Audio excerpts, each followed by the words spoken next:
Hi there! Following up on my previous video showcasing the autoplay setup, here's a more detailed rundown of a high score attempt using the Corrosion-Hydro team. When I first attempted the fight, I went in guns blazing with my own V6 Klukai and a borrowed V6 Springfield.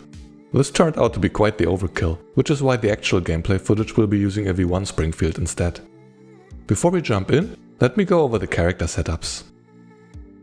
Mechty is V0 using Golden Melody with Phase Strike as a stat stick. She has the keys to apply Toxin Inundation when attacking, the creation of Toxic Mist when she uses her S2, and the buff Dispel when using a basic attack. Peritya is V0 using Optical Illusion with Phase Strike.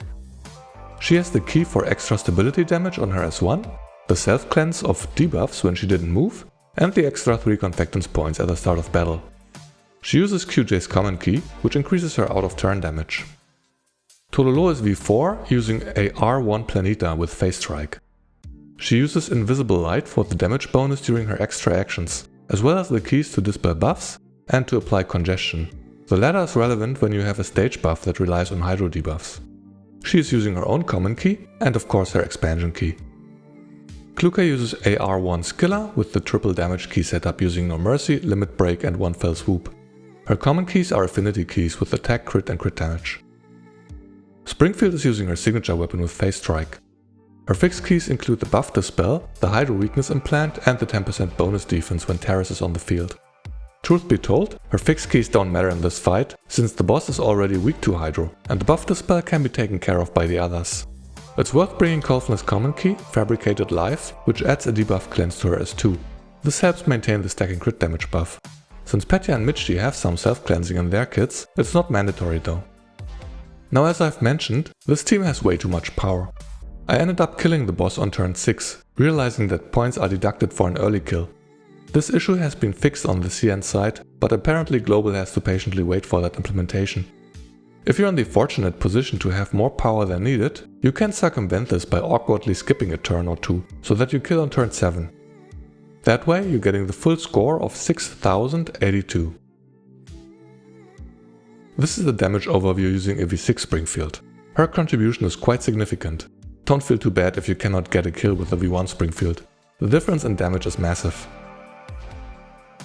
That said, I went back in on the next day to repeat the run without the V6 Springfield support for a more relatable showcase.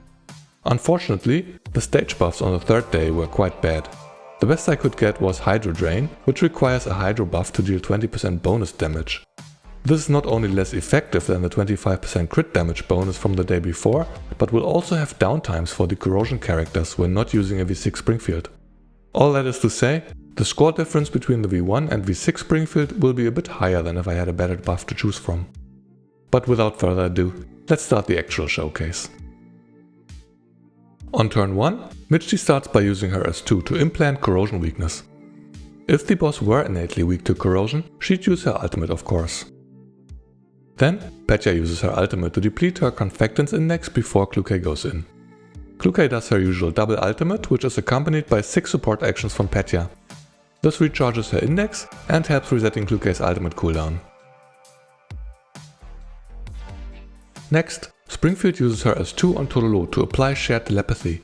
Since her ultimate is used on turn 2 for the debuff cleanse, this can be played the same way, whether you are using a V1 or V6 Springfield. Note that Overflowing Care is applied after the heal, so Tololo needs to build up the Hydro damage bonus over her next 3 actions. That said, if Tololo is V3, she can start the battle by using her ultimate due to the lowered cooldown. If she is V2 or lower, start with her S1. Then, she uses her S2 which fully recharges her confectance index assuming she is at least V2. If she is not, this will drastically affect her rotation and prevent you from accessing 3 actions per turn. Below V2, her S2 deals physical damage, meaning neither her expansion key nor Shared Telepathy will activate. It will only restore 2 confectance points, so you will have consistent access to 2 actions per turn, which are dictated by your cooldowns. This also implies that Shared Telepathy will only have to be refreshed every 3 turns, rather than every other turn. Moving on. The boss uses its ground pound since it is stability broken, applying 1 stack of Keen Carving to our team and 1 stack of the 10% vulnerability debuff to itself. By keeping the boss in stability break throughout the fight, will continuously increase the damage it receives. Springfield gets targeted by the S2 for the next round, and the boss applies another stack of keen carving with its S3. With her on the lineup, any received damage becomes an afterthought. Playing with her feels truly convenient. I'll also say that in contrast to Peritya, the Berserker seems a lot less annoying. The positioning is straightforward and maintaining the buff stacks is much easier, since it applies its debuff every turn. On turn 2, Mechty uses her ultimate to get into turbo mode and apply Toxin Inundation. Peritya follows up with her ultimate, which also cleanses herself of the debuff for the first stack of Critical Cascade. Then, Springfield moves before Klukai to use her ultimate. This grants everyone 5 stacks of the crit damage buff and the 15% attack bonus from her signature weapon. Note that Springfield's position ensures that everyone is hit by the upcoming S2 buff Echoed Aggression. That way, you trigger Terrace's counters on your team's turn. This is more important when using a V6 Springfield, since that grants her 4 counters each turn. At full Confectance Index, her extra action is triggered. She uses the S2 on herself for shared telepathy, so that she recharges her ultimate 1 turn earlier. Then, Klukai does the usual double ultimate routine alongside Peritya's support actions.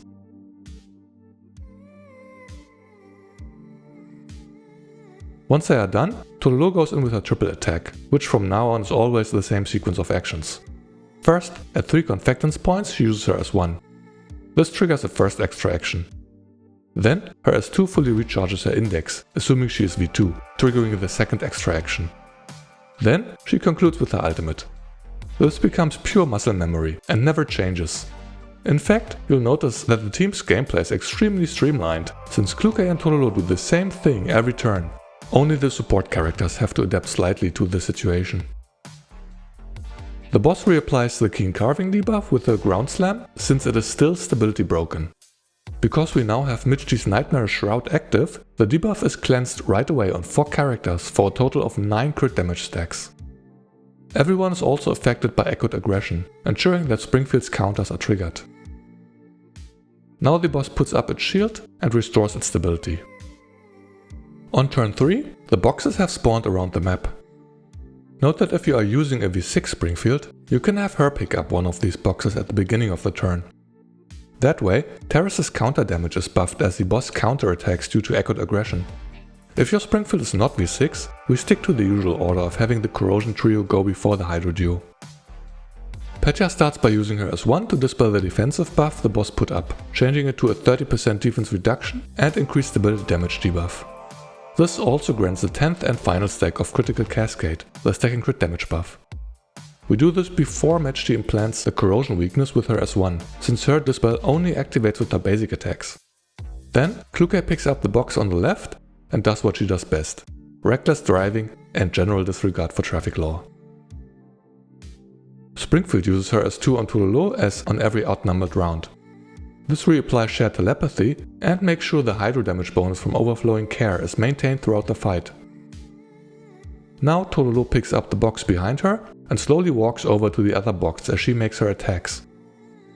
After the second attack, the 20% damage bonus from the first box has run out due to her extra actions, so she picks up the second box to refresh the buff before her ultimate. From here on out you've seen pretty much all the mechanics at play. I'll speed things along and mostly focus on the support characters whose rotations are less rigid. On turn 4, Mechty uses only a basic attack, since Toxic Mist is still active on this round. Peritya uses her ultimate, which cleanses Keen Carving, thereby refreshing the duration of the crit damage stacks.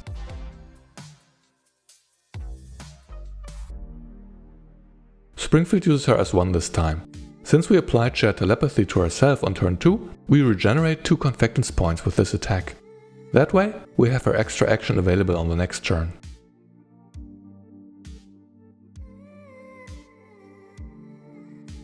Turn 5 starts as turn 3 with the boss's shield and defensive buff, as well as the boxes around the map.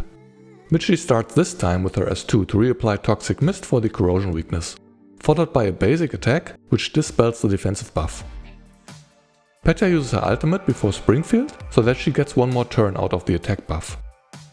Then Springfield brings back Terrace and applies the global attack buff due to her signature weapon. This is followed by the S2 on Tololo to refresh shared telepathy. As before, Klukai picks up the box next to her.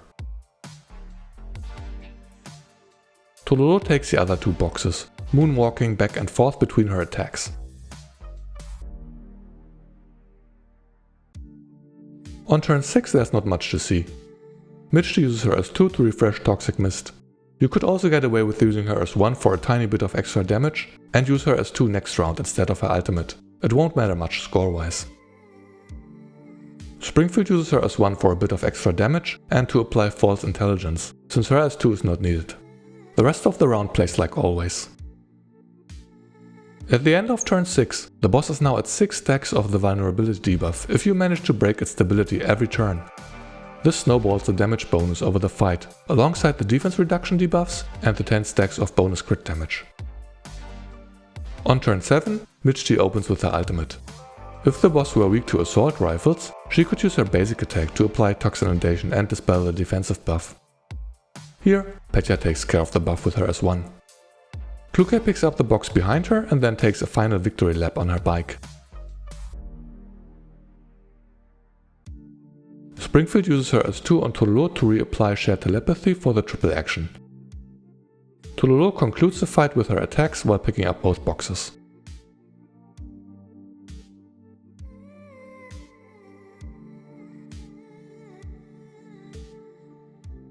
That brings us to the final score, which is about 300 points away from a kill. Since today's stage buff was pretty bad, I'd expect the gap to be smaller under different circumstances. You can clearly see though how negligible the damage from a V1 Springfield is as compared to the V6 counterpart. On the previous run, Springfield contributed about 1.2 million damage, almost 30% of the total output. Here, we barely scratch 1/10 of that. In that sense, don't feel bad about your score if you can't field one, let alone multiple V6 characters.